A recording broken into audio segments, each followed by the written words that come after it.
नमस्कार, मैं श्रेया और आप देख रहे हैं बातें यूपी की। मैं हाजिर हूं उत्तर प्रदेश की 10 बड़ी खबरों के साथ।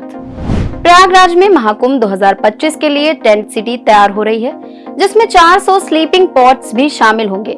पर्यटन विभाग ने बताया कि टेंट सिटी में अब तक 1600 बुकिंग हो चुकी हैं। स्लीपिंग पॉट्स का संचालन PPP मॉडल पर किया जाएगा और ये पूरी तरह वातानुकूलित होंगे। पॉड में आरामदायक सोने के साथ साथ चार्जिंग और पेयजल की सुविधाएं भी उपलब्ध रहेंगी। झांसी में भी स्लीपिंग पॉड्स का निर्माण किया जाएगा, जिससे श्रद्धालुओं को बेहतर अनुभव मिलेगा। यूपी सरकार ने एनकाउंटरों को लेकर नई गाइडलाइन जारी की है। डीजीपी प्रशांत कुमार ने निर्देश दिया है कि मुठभेड़ में अपराधी की मौत या घायल होने पर घटनास्थल की वीडियोग्राफी करनी होगी। पोस्टमार्टम की प्रक्रिया भी कैमरे के सामने होगी। जांच में विधि विज्ञान प्रयोगशाला के विशेषज्ञ शामिल होंगे और विवेचना अन्य थाने या क्राइम ब्रांच द्वारा की जाएगी। अपराधियों की बरामद असलहों की बैलिस्टिक जांच भी अनिवार्य होगी। डीजीपी ने मानवाधिकार आयोग के लंबित मामलों को समय पर निपटाने का भी निर्देश दिया है, ताकि किसी असहज स्थिति से बचा जा सके। इसी के साथ बढ़ते हैं अपनी अगली खबर की ओर। सहारनपुर के सरसावा स्थित सिविल एयरपोर्ट का उद्घाटन प्रधानमंत्री नरेंद्र मोदी ने किया, जिससे स्थानीय लोगों का दशकों पुराना सपना पूरा हुआ। एयरपोर्ट का उद्घाटन वर्चुअल माध्यम से हुआ, जिसमें पहली उड़ान 5 नवंबर को हिंडन एयरपोर्ट के लिए भरी जाएगी। नए एयरपोर्ट टर्मिनल में सैकड़ों यात्रियों की क्षमता है और फ्लाइट्स में स्पाइसजेट और फ्लाईबिग कंपनियों की उड़ानें शामिल हैं। प्रधानमंत्री नरेंद्र मोदी रविवार को तीसरे कार्यकाल के दूसरे प्रवास पर वाराणसी पहुंचे। उन्होंने पहले आरजे शंकरा आई हॉस्पिटल का उद्घाटन किया। इसके बाद स्पोर्ट्स स्टेडियम समेत विभिन्न परियोजनाओं का लोकार्पण किया। पीएम मोदी ने इस अवसर पर 6700 करोड़ की विकास योजनाओं की सौगात दी। अपने संबोधन में उन्होंने राम मंदिर का उदाहरण देते हुए कहा कि जो कहते हैं डंके की चोट पर करके दिखाते हैं। यूपी प्रोजेक्ट्स कॉरपोरेशन ने मुख्यमंत्री योगी आदित्यनाथ को 54 लाख रुपए का लाभांश चेक सौंपा। जल शक्ति मंत्री स्वतंत्र देव सिंह ने ये चेक वित्तीय वर्ष 2023 से 24 के लाभांश के तहत दिया। मंत्री ने बताया कि इस वर्ष कॉरपोरेशन का टर्नओवर 1448.24 करोड़ रुपए रहा, जो अब तक का सर्वाधिक 87.8 करोड़ रुपए का टैक्स पूर्व लाभ अर्जित किया। वित्तीय वर्ष 2022 से 23 में 62.04 करोड़ का नेट प्रॉफिट दर्ज किया गया था। मंत्री ने कहा कि सीएम के मार्गदर्शन में कॉरपोरेशन नई ऊंचाइयों को प्राप्त कर रहा है।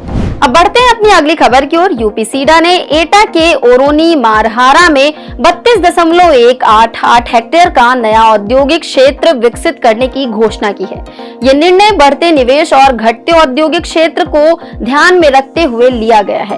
ग्राम समाज की भूमि पर कब्जा प्राप्त कर लिया गया है और प्राथमिक सर्वे पूरा हो चुका है। नए औद्योगिक क्षेत्र में विभिन्न आकार के भूखंड जैसे 2 से 12 एकड़ निवेशकों की मांग के अनुसार तैयार किए जाएंगे।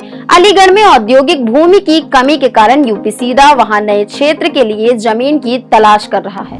पुलिस स्मृति दिवस पर मुख्यमंत्री योगी आदित्यनाथ ने पुलिस कर्मियों के वर्दी भत्ते में 70% और बैरक में रहने वाले आरक्षियों के अकोमोडेशन अलाउंस में 25% की वृद्धि की घोषणा की। इसके अलावा अगले वित्तीय वर्ष में खेलकूद के लिए 10 करोड़ रुपए का बजट बढ़ाने का भी ऐलान किया गया।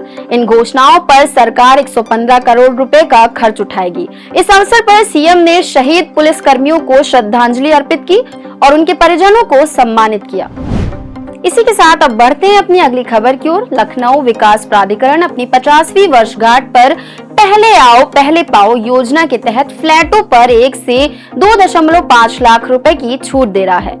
ये ऑफर 21 अक्टूबर से 31 दिसंबर तक वैध रहेगा। इसके साथ ही पूर्व में दी जा रही सभी छूटें भी जारी रहेंगी। खरीदारों को 45, 60, 75 और 90 दिन में फ्लैट की कीमत का 90% जमा करने पर क्रमशः 6, 5, 4 और 3% छूट मिलेगी। यह अवसर दीपावली और छठ त्योहारों पर अपने सपनों का घर पाने का अनूठा मौका है।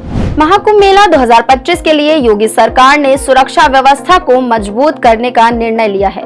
एसएसपी राजेश द्विवेदी ने बताया कि 40 करोड़ श्रद्धालुओं और विशिष्ट अतिथियों की सुरक्षा के लिए प्रयागराज में प्रमुख स्थानों, मंदिरों और संगम पर स्नाइपर्स, एनएसजी कमांडो और अन्य सुरक्षा बल तैनात किए जाएंगे। जल, थल और नभ तक की सुरक्षा को चाक चौबंद किया जाएगा। मुख्यमंत्री योगी आदित्यनाथ के निर्देश पर ये कदम उठाए जा रहे हैं ताकि महाकुंभ का आयोजन सुरक्षित और सुगम हो सके।